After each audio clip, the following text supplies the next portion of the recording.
It's Anita of Explore Pilates, and I am in the Cocoon Mat Studio space. And today I had in mind 5 exercises for loosening up the shoulder girdle, arm exercise, and we're going to finish with hands. All right, so let's begin. Standing with Pilates V, or if for any reason that does not feel comfortable, you can come to parallel, which is about a fist width between the big toe and the inside of the heel, okay? So that's a great starting place. In fact, I think I'm gonna start with that.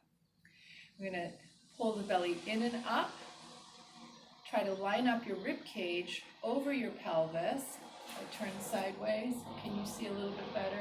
So that we're not here and we're not here, but really stack them vertically, and then the head rests on top of the neck, which is floating freely up. Let me find my parallel stance again.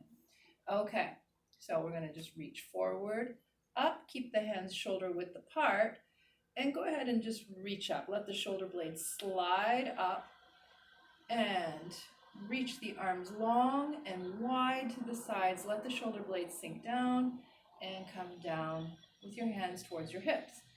Flip your palms, come forward, shoulder height, lifting up, lift the shoulder blades up to the ceiling, out, and hands down. Keep lifting up through the crown of the head and up. Lift up, out, and down. One more. Lifting, stretch your spine, and down to the hips. And up, lift up, and we're reversed, by the way. Out, up, forward, and down. Really feel this movement through the shoulder blades so that when the fingers lift up, you feel a little bit of weight in the shoulder blade. Even if you lift the shoulder blades up, it's happening from the shoulder blades. All right. And then roll out the shoulders, bend the knees, bend the knees, bend the knees. Okay. So for 100 prep, we're going to keep the palms facing behind us, and again, pulling stomach in and up, lift the hands up to shoulder height, and we're actually going to lift up, and this time do not lift your shoulder blades, but let them sink down the back of your rib cage, and then come to shoulder height. And just see how that works. See if the shoulder blade will slide down, allowing the arms to lift, and come back to shoulder height. One more time. Inhale. And exhale down. So let's exhale down to the hips now, and then inhale up to shoulder height. Exhale, but get taller as the fingertips reach down to the floor. Inhale and exhale. Keep pulling the belly in and up. Relax the knees. I just cut myself locking the knees a little bit. And inhale. Rather, inhale, lift, and exhale down to the hips. We're going to do the full range of motion. Inhale up, and exhale down. I can use the video as my mirror, and I can see where my elbows want to bend. Try to keep them nice and straight, and exhale. Last one. Inhale. Want the feeling of the shoulder rotating, the muscles of the shoulder wrapping around, rather, so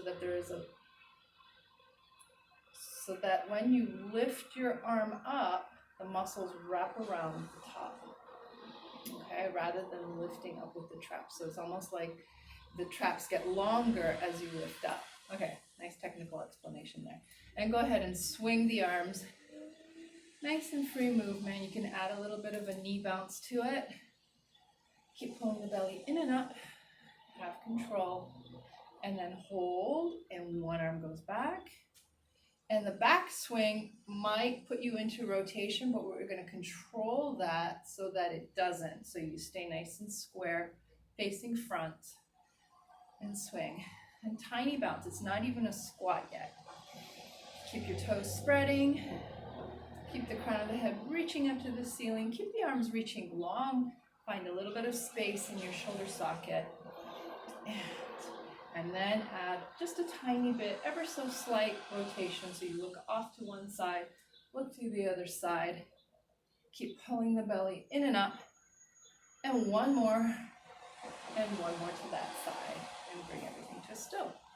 All right. So how many exercises? I lost track of exercise, how many we've done.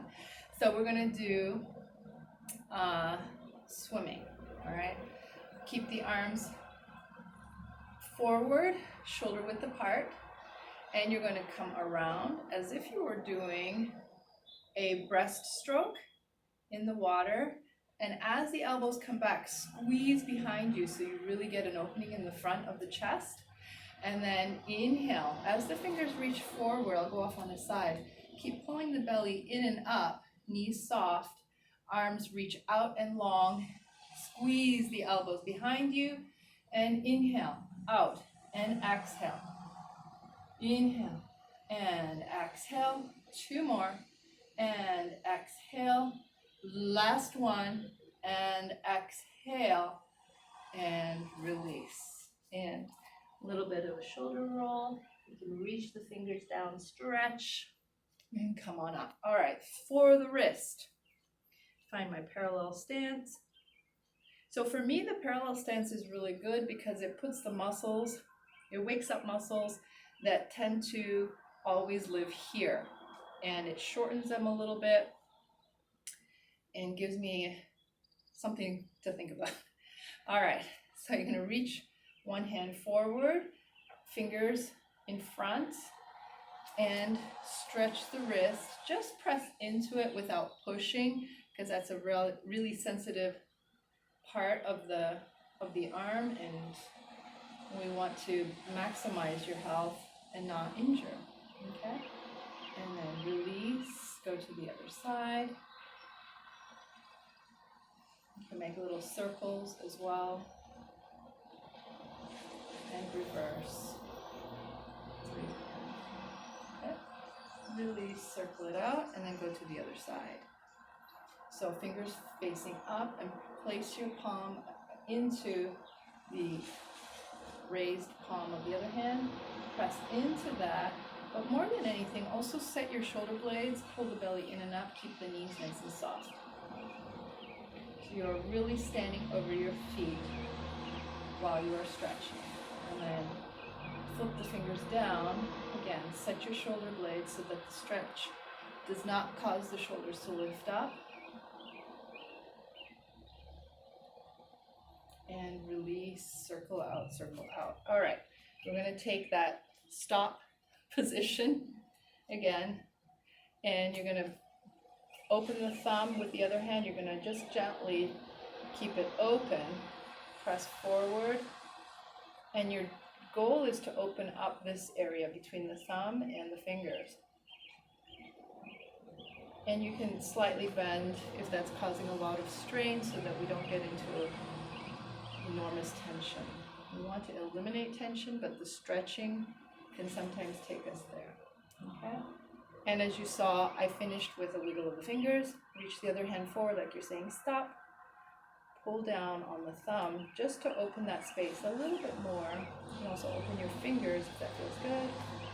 Bend the elbows so you're not in a position of tension. And I'm also training my hand the other way.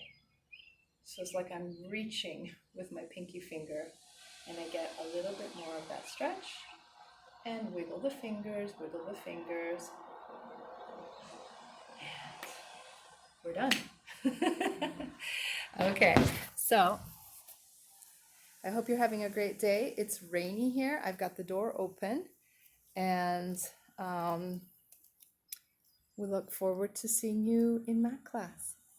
Bye.